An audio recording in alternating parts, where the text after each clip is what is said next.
या मागची स्टोरी सुद्धा नेमकी काय आहे हे सुद्धा बाहेर येणं तितकंच गरजेचं आहे. मित्र हो, सध्या या आपल्या राज्यामध्ये बघा, नाशिक मधल्या भोंदू बाबाचं म्हणजे त्या कॅप्टन अशोक खरातचं प्रकरण एवढं वाजतंय, एवढं गाजतंय. अहो, महाराष्ट्रामध्ये संतापाची लाट उसळलेली आहे. या प्रकरणाचे राजकीय वर्तुळामध्ये मोठे पडसाद उमटलेले आहेत.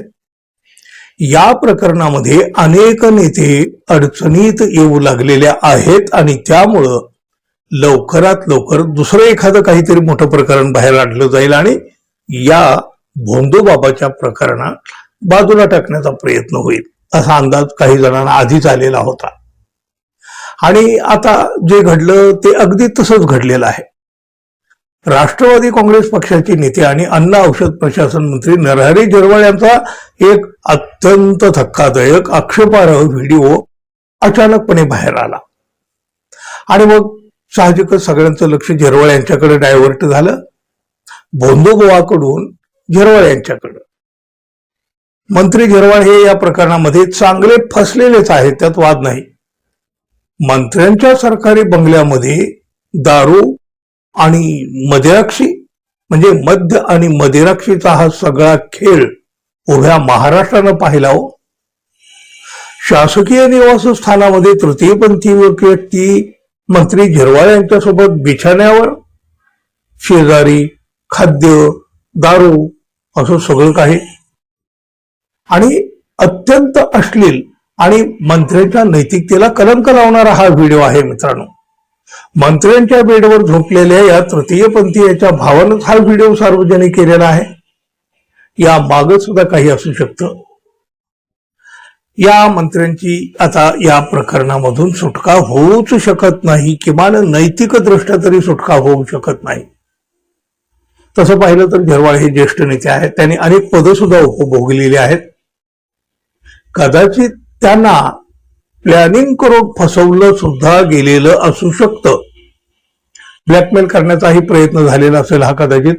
पण तरी सुद्धा व्हिडिओमध्ये जे दिसतंय ना, त्यातून झिरवाळ स्वतःला बाजूला करूच शकत नाहीत. महाराष्ट्राला लाजेनं मान खाली घालायची वेळ या व्हिडिओनं आणलेली आहे. मित्रांनो, सरकारचे मंत्री, या राज्याचे मंत्री आणि सरकारचा मंत्र्यांचा बंगला आणि तिथं हा सगळा प्रकार. अर्थात त्याच्या राजीनाम्याची मागणी आता होईलाही लागलेली आहे, ती होणारही. राजकारण हा भाग बाजूला ठेवा, पण मंत्री झिरवाळ हे यात बेकार फसलेले आहेत. बेकार, यात अजिबात वाद नाही. पण या मागची स्टोरी सुद्धा नेमकी काय आहे हे सुद्धा बाहेर येणं तितकंच गरजेचं आहे. झिरवाळ यांच्या कार्यालयातील एका कर्मचाऱ्यानं लाच घेतल्याचं प्रकरण अलीकडे समोर आलेलं होतं. तेव्हाही झिरवाळ यांच्या राजीनाम्याची मागणी झालेली होती आणि आता तर काय हो, त्याहून भयानक प्रकार. मग सगळं कोणी कारस्थान रचून हे सगळं घडवून आणलं आहे की काय, असा प्रश्न सुद्धा उपस्थित होतो. अजित पवार यांच्या निधनानंतर पक्षाचे अध्यक्षपद सुनेत्रा पवार यांना मिळायला हवं अशी मागणी करणारे झिरवाळ हे राष्ट्रवादीचे पहिले नेते होते. दोन्ही राष्ट्रवादीचं विलिनीकरण करण्याचे अजित पवार यांनी ठरवलेलं होतं असं सुद्धा झिरवाळ यांनी सांगितलेलं होतं. पण हे सगळं त्यांच्या पक्षातल्या काही नेत्यांना सहन झालेलं नव्हतं. झिरवाळ यांचा हा जुना व्हिडिओ आता अचानक कसा काय बाहेर आला, या आधी तो का नाही बाहेर आला, नेमकं हेच टायमिंग का साधलं गेलं, असे अनेक प्रश्न यामधून आपोआप उपस्थित होतात. तिकडं त्या नाशिकच्या भोंदू बाबाच्या प्रकरणामध्ये राज्यातले अनेक मंत्री चर्चेत आहेत. अनेक मंत्र्यांचे फोटो तर बाहेर आलेलेच आहेत, बडे बडे मंत्री आहेत त्यामध्ये.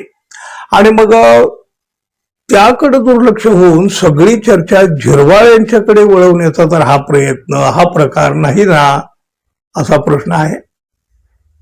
अहो, राष्ट्रवादीचे आमदार अमोल मिटकरी यांनी तर नेमकं यावरच बोट ठेवलेलं आहे. भोंदू बाबा बरोबर काही लोकांचं जे धार्मिक कनेक्शन समोर येत आहे, हे सगळं लक्षात येतात 6-7 महिन्यापूर्वी काढून ठेवलेला झिरवाळ साहेबांचा व्हिडिओ आता अचानक कसा काय बाहेर आणला गेला. राज्याच्या उपमुख्यमंत्रीपदी आणि राष्ट्रीय अध्यक्षपदी सुनेत्रा पवार यांचीच निवड व्हावी ही इच्छा व्यक्त करणारी पहिली व्यक्ती म्हणजे झिरवाळ साहेब. त्यानंतर त्यांच्या ऑफिसमध्ये एसीबीचा ट्रॅप लावणं आणि नंतर आता हा व्हिडिओ. 7 महिन्यापूर्वी व्हिडिओ काढून मीडियाला सोपवणं, एका सरळ माणसाला बदनाम करायचं आणि नंतर मीडिया ट्रायल. हे झारीतले शुक्राचार्य कोण?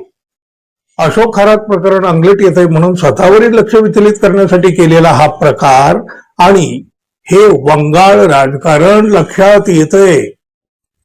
सोमवती अमावस्या ते अघोरी पूजा या माग 2 सप्टेंबर 2025 ते 31 जानेवारी 2026 असं अमोल मिटकर यांनी म्हटलेलं आहे. या घटनेमागचं कारस्थान काहीही असेल नव्हे, काहीतरी नक्की असू शकेल. झिरवाळ यांच्या बेडवर असलेल्या तृतीय पंथीय विरोधात बघा याआधी एक खंडणीचा गुन्हा सुद्धा दाखल झालेला आहे. झिरवाळ यांना अडचणीत आणण्यासाठी कुणी हा प्रकार जाणीवपूर्वक घडवून आणलेला सुद्धा असू शकतो, पण तरीही हे झिरवाळ निरपराध आहेत असं अजिबात म्हणता येत नाही. तो व्हिडिओ पाहणारा तर कुणीही या झिरवाळ यांना निरपराध नाही ठरवू शकत मित्रांनो. पण शेवटी बघा जे काय असेल ते असेल, समोर यायचं ती येईल, काही जे काय होईल चौकशी होईल, तपास होईल, कुणी यात दोषी ठरतील न ठरतील. पण काहीही असलं तरी महाराष्ट्राच्या राजकीय संस्कृतीचं आणि परंपरेचे झेंडवडे निघताना मात्र आपल्याला नाईलाजानं का होईना पण पाहावे लागत आहेत. या सगळ्या राजकीय नेत्यांनी कुठे नेऊन ठेवला महाराष्ट्र माझा असं म्हणण्याची तर वेळ तुमच्या आमच्यावर आली.